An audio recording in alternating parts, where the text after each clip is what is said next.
Have you ever wanted to hire a mentor, but just felt like there was no way that you could afford to?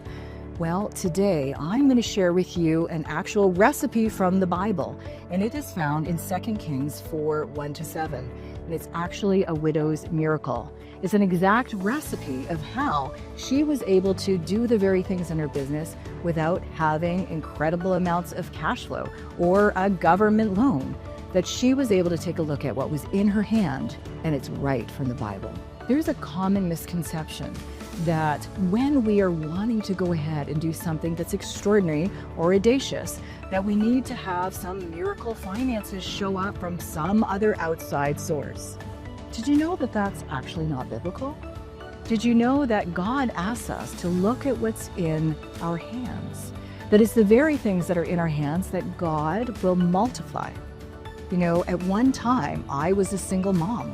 I had my home, which I eventually built an office in my bedroom, the corner of my bedroom, with 4 of the 11 kids I've raised still at home. And they had their rooms right next to this. But I made a decision that I was going to multiply my oil. And what do you mean, Coach Heather, when you talk about this oil? Well, years ago, I was coming back from a retreat, and the Lord said to me, if you will teach my people about their signature anointing, your oil, the oil in your lamps will not run out.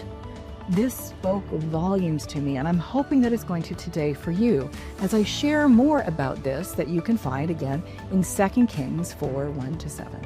So let's set the scene here. We have a widow who, of course, has just recently lost her husband. She is faced with having her 2 sons, and her sons could be taken away. She may never see them again if she does not repay this debt. And you know, I really love this part. There's a man of God, and he doesn't say to her, I'm going to solve all your problems. He asks her, what do you have in your house? Or, as I think about, what do you have in your hand? And she responds to the man and says, well, I can't think of anything, but I have a jar of oil, so let's unpack this. Let's take a look at the text and let's slow it down a little bit here. So these are the exact instructions, and I want you to think about how does this apply to me in my life as a business owner. Elisha says to her, go get this small jar of oil. Go and borrow vessels. Pour the tiny jar of oil into the multitude of these earthen vessels. Then he says, I want you to lock yourself in a room with your sons. You're going to pour all that oil and you're going to get it ready for market. He doesn't say that part, but he's telling her, get it ready to sell. She goes ahead and she sells the oil. She sells this oil and she has so much that she can pay off her debts. And he instructs her to live on the rest. You see, the widow's miracle wasn't because she received something from somebody to solve her problem. The miracle was that she made a decision. She decided to cut herself off from all other outcomes to be able to see that she could use something that was in her own hands, in her own house, in her own mind, her own skill set, her own tool set, her own mindset, something that was hers that the Lord would use to multiply. And this still holds true today. So as I continue to share, I want you to think about what is in your own hand.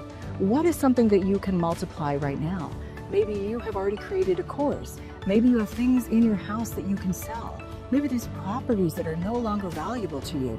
Maybe there are assets that you haven't thought about that someone else would love to have. And that would give you the seed to be able to hire the very mentor that is going to help you get to that next place of being debt-free and of having more than enough to live on, so much so that you're able to bless the very people that you desire to bless. So let's dial in again to that. Your signature anointing, or your oil, is your exact talents, your giftings, your training that God has given you to be able to multiply. The second part of Elisha's message to the widow was go and get those earthly cisterns, go and get those vessels to be able to multiply. So I want you to think about right now, what are the things, what are the relationships, who are the very people that God has placed into your life that you can then multiply what you have? Maybe it is a mentor, maybe it is a relationship with churches around the world. God has given you unique relationships, unique giftings and callings and capabilities that you can mentor. Again, I ask you, what is in your hand? I want you to hear this, that there is no such thing as a lack of resources, only a lack of resourcefulness. Now, I know for some of you, this might hit you and you may think, no, that's not true. But really, if you're honest, can you say that? We all have extraordinary gifts and talents inside of us that we can use to be able to bring in the harvest and the wealth to be able to create that legacy for our family. Step 3, Elisha instructs her to pour the oil. So what does this mean? Well, pouring the oil is an action. That things do not start to happen until you obey. I say that obedience is our responsibility and outcome is His. Nothing will start to happen till we step out of our comfort zone. I say that love is spelled R-I-S-K. And like the author, Annie Dillard, that we have to jump off cliffs and build our wings on the way down. Step number 4, Elisha instructs her to sell the oil. I want you to see that sales are holy. That selling what you have is actually good stewardship. And in this place, the Lord multiplied her because she was willing to be obedient to that man of God, to be able to sell the very vessels, to be able to bring the wealth for her family. And lastly, He instructs her to pay her debts from what she has sold and to be able to use the overflow for her and her family and for the people around her. I want you to see in this part of the teaching that it isn't something for us just to take care of our own household. I know that you may be thinking that way.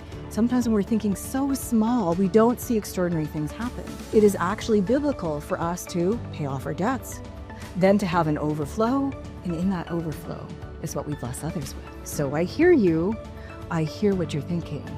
You may be thinking, well, I just can't afford it. I just cannot afford to hire somebody to be able to help me scale to $1 million. I can only do 10K months.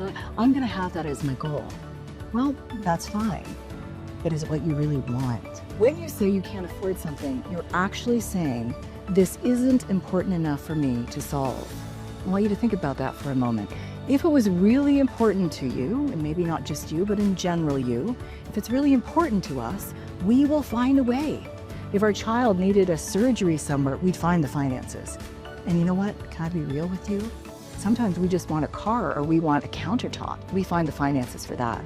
So we always find the finances for the things that are important to us.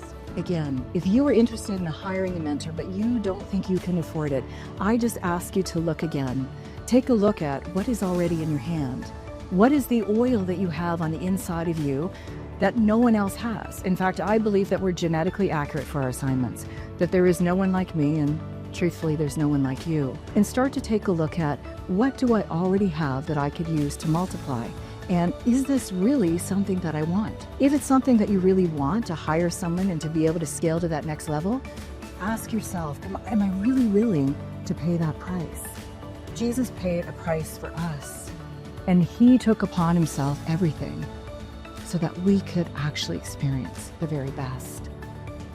And so I just challenge you today to think, when you get to the end of your life and you look back, will you be able to really say, you did everything, you showed up to every situation, and you said your best yes in every moment that you know God was calling you to? Again, God has called you to do incredible things, way beyond anything that you could even imagine. I look at my life now and think, wow, Lord, you've done so many great things for me, and my heart is full of joy. And I challenge you that everything you want is on the other side of a difficult conversation. It's on the other side of a difficult negotiation. It's on the other side of figuring out this obstacle right now that's right in front of you that is saying, will you find that oil? Will you look at what's in your hand? Will you look what's in your heart? Because your people are praying for you, and you're the answer. And for you to get there, you're going to need a mentor.